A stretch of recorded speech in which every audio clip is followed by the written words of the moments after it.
AP liquor scam కేసులో నిందితుల bail పిటిషన్ల మీద ప్రాసిక్యూషన్ తరపున వాదనలు వినిపిస్తున్న న్యాయవాది సిద్ధార్థ్ లూథ్రాపై ఏసీబీ కోర్టు జడ్జి తీవ్ర ఆగ్రహం వ్యక్తం చేశారు. కేసు విచారణ పూర్తయిందా లేదా సూటిగా చెప్పాలని అడిగారు. విచారణ కొనసాగుతుందని, కొత్త విషయాలు గుర్తించాల్సి ఉందని కోర్టుకు తెలిపారు సిద్ధార్థ్ లూథ్రా.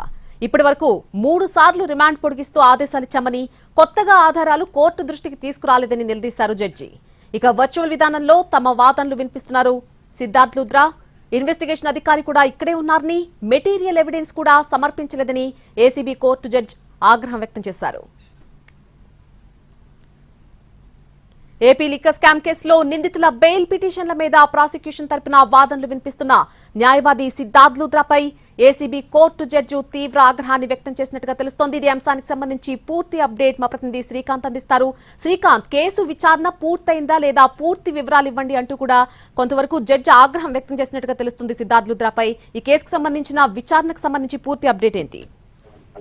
లిక్కర్ కేసులో నిందితుల బెయిల్ పిటిషన్లకు సంబంధించి ఏసీబీ కోర్టులో విచారణ అయితే కొనసాగుతా ఉంది. దానికి సంబంధించి వర్చువల్ గా ప్రభుత్వం తరపు నుండి సిద్ధార్థ లూథ్రా వాదనలు వినిపించారు. ఈ విచారణ సందర్భంగా ఏసీపీ కోర్టు జడ్జి కూడా లూథ్రా మీద సీరియస్ అయ్యారు. ప్రధానంగా అసలు విచారణ పూర్తయిందా లేదా అనే అంశం మీద సూటిగా సమాధానం చెప్పాలని లూథ్రాని ప్రశ్నించడం జరిగింది. అదేవిధంగా ఇప్పటి వరకు 3 సార్లు రిమాండ్లు పొడిగించారు. ఈ రిమాండ్లు పొడిగిస్తున్నప్పటికీ కూడా ఎటువంటి అదనపు మెటీరియల్ అనేది సమర్పించడం లేదు కోర్టుకి. నేరుగా రిమాండ్ మాత్రమే కొనసాగించాల్సిన పరిస్థితి వస్తుంది. ఇన్వెస్టిగేషన్ ఆఫీసర్ కూడా ఇక్కడే ఉన్నారు. ఇంకా ఎన్నాళ్ళు ఈ కేసు దర్యాప్తు చేస్తారు అనే అంశం మీద వివరణ ఇవ్వాలి, వివరాలు కూడా తెలియజేయాలి. ఇన్వెస్టిగేషన్ కూడా ఇక్కడే అధికారి కూడా ఉన్నారు. ఎటువంటి అదనపు మెటీరియల్ ఇవ్వకుండా రిమాండ్ కొనసాగింపు అనేది ఏ విధంగా చేయాలనే విషయానికి సంబంధించి లూథ్రా మీద సిపి కోర్టు న్యాయమూర్తి అయితే ఆగ్రహం వ్యక్తం చేశారు. ఈ నేపథ్యంలో విచారణ కొనసాగుతుంది. కొత్త విషయాలు గుర్తించాల్సిన ఉంది అనే విషయాన్ని కూడా అటు సిద్ధార్థ లూథ్రా కూడా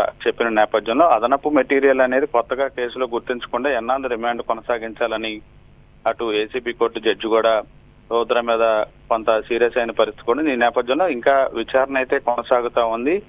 నిందితులకు సంబంధించి ఇప్పటికే 3 తీర్పు రిజర్వ్ అయినా కూడా వాయిదా వేయాలని ప్రభుత్వం కూడా హైకోర్టులో పిటిషన్ వేయటం, నిందితులు ఆ పిటిషన్ మీద సుప్రీంకోర్టుకు వెళ్ళటం, సుప్రీంకోర్టు మాత్రం ట్రయల్ కోర్టులోనే ఆ బెయిల్కి సంబంధించి విచారణ కొనసాగించాలని ఉత్తర్వులు కూడా ఇస్తూ హైకోర్టు ఆదేశాలు కూడా సస్పెండ్ చేసిన నేపథ్యంలో ప్రస్తుతం ఈ అంశానికి సంబంధించి నిందితుల బెయిల్ పిటిషన్ల మీద అటు ఏసీబీ కోర్టు జడ్జి కూడా తీవ్ర ఆగ్రహం వ్యక్తం చేయడం అనేది ఒక కీలక పరిణామంగా చెప్పొచ్చు. దీనికి సంబంధించి మరి అదనపు మెటీరియల్ ప్రొడ్యూస్ చేస్తారా లేకపోతే ఎన్నాళ్లలో దర్యాప్తు పూర్తి చేస్తారనే అంశాల మీద నిందితుల బెయిల్ పిటిషన్ల మీద న్యాయమూర్తి నిర్ణయం తీసుకునే అవకాశాలు ఉన్నట్టుగైతే మనకు తెలుస్తా ఉంది.